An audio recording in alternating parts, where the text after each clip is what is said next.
l'enfant est tachycarde, vous diminuez, il faut réduire la dose. Au lieu de 150, vous donnez 75 ou 50. Voilà. Mais dans tous les cas, c'est un enfant qui doit recevoir du salbutamol, parce que c'est ça qui va le sauver. Alors, la tachycardie par nébulisation de salbutamol, ça existe, mais c'est rare. Le risque est vraiment important lorsqu'on administre le salbutamol par voie injectable, en perfusion continue. Mais en aérosol, si l'enfant fait une tachycardie importante, il faut diminuer la dose. Si la tachycardie persiste, il faut rechercher une autre cause. Peut-être qu'il est en train de faire une hypotension ou bien un choc. Voilà. Mais n'ayez vraiment pas peur, quoi. Si c'est par aérosol thérapie, le risque de tachycardie est vraiment faible. Et si c'est le cas, jouez sur la dose. Alors pour les corticoïdes, bon, moi je ne sais pas si l'hydrocortisone agit plus vite que le solimedrol, mais ce que je sais, c'est que l'effet anti-inflammatoire du solimedrol est beaucoup plus important que celui de l'hydrocortisone. Voilà. Et nous, ce qu'on vise, c'est l'effet anti-inflammatoire. Voilà. Donc, en première intention, les recommandations, c'est le solimedrol. Il faut donner en bolus 2 mg kg, ensuite 1 mg kg toutes les 8 heures. Voilà. Oui? Autre question ou contribution?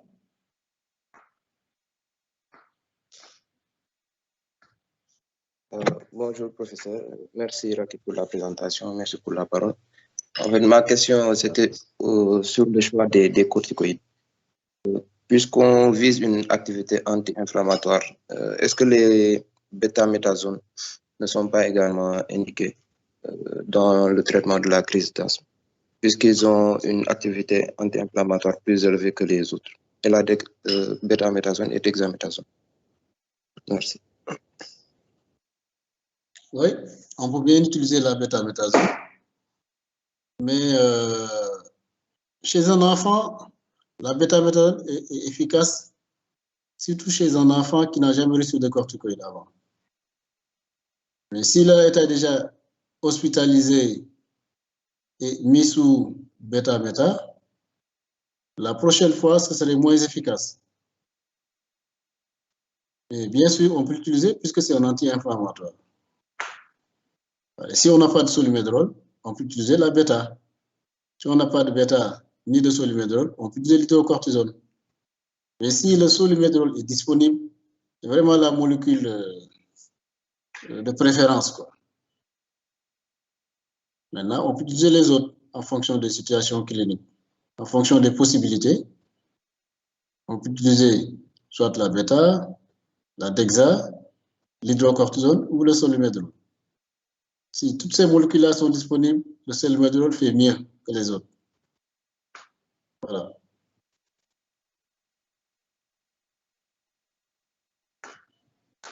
Autre question?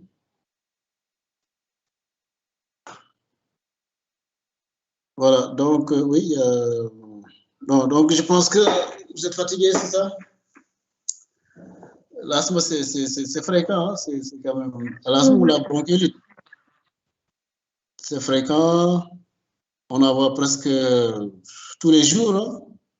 Et ça y est, on ne peut pas passer une journée sans recevoir une crise d'asthme. C'est la sévérité qui change, mais c'est fréquent, c'est fréquent. La prise en charge est simple, c'est vraiment salbutamol, ventoline en aérosol. Si vous faites bien, le plus 99% des crises d'asthme sont réglées par le salbutamol en nébulisation. Parfois, c'est des problèmes de dilution, ou bien l'infirmier ne prend pas la bonne quantité, ou bien le masque n'est pas étanche, il n'y a pas de nébulisation, etc., etc. Mais c'est un médicament qui est très efficace avec peu d'effets indésirables. Vraiment peu d'effets indésirables. Un asthmatique bien traité avec du salbutamol par nébulisation, en général, la crise passe, quoi. Il n'y a que 1% qui peut-être vont faire un asthme aigu grave. Et même si c'est le cas, si on met le sulfate de magnésium, l'atrovent, le reste, le plus souvent également, ça passe. Voilà. L'intubation, c'est vraiment des patients qui sont malchanceux, quoi, qui ne respectent pas leur traitement. Ils sont en crise depuis une semaine, ils viennent pas à l'hôpital, ils restent à la maison, ou bien qui sont vraiment atopiques, ou qui font une infection associée. Ce sont ces cas-là qui font des asthmes aiguës graves. Mais un asthmatique simple, classique, en général, ça ne donne pas asthme aigu grave, quoi. Donc, contrairement à vous, là, chez vous, l'asthme aigu grave, c'est fréquent pour vous. Mais la réalité, c'est autre chose. Parce que vous, dès que vous voyez un enfant, il arrive aux urgences, vous nébulisez, et puis il a toujours une polypnée, vous dites, oui, asthme aigu grave. Non. Le jour où vous verrez un asthme aigu grave, vous allez vous rendre compte que tout ce que vous classez comme asthme aigu grave n'était pas le cas. Moi, j'en ai vu 2 ou 3 fois. Hein. 2 ou 3 fois, mais quand vous voyez un enfant qui a un asthme aigu grave, c'est comme quelqu'un qui fait en fait un OAP avec orthopnée, en fait. Il est agité, il bouge dans tous les sens, il est dyspné, cyanosé, angoissé, parce que c'est comme s'il voyait venir la mort, en fait.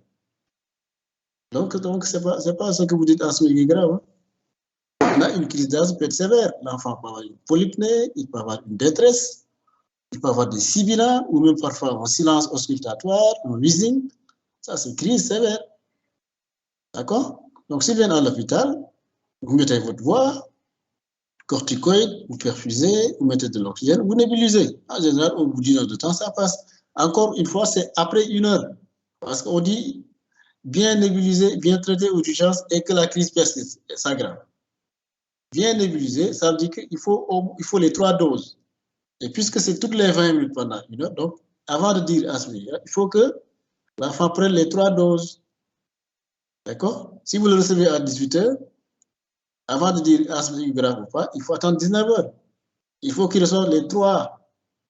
Il faut qu'il soit vraiment équipé et puis bien fait. Respecter la posologie, le masque doit être étanche, le débit d'oxygène ou le débit d'air, 6 à 8 litres par minute. Et puis, il faut qu'il y ait une bonne nébulisation aussi.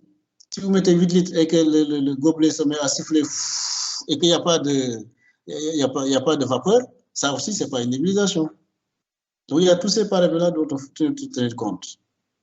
Ensuite, quand l'enfant arrive, avant de commencer les aérosols, mais faites votre évaluation initiale, comme ça, au bout d'1 heure, ça permettra de comparer l'état initial et après 1 heure de temps de traitement.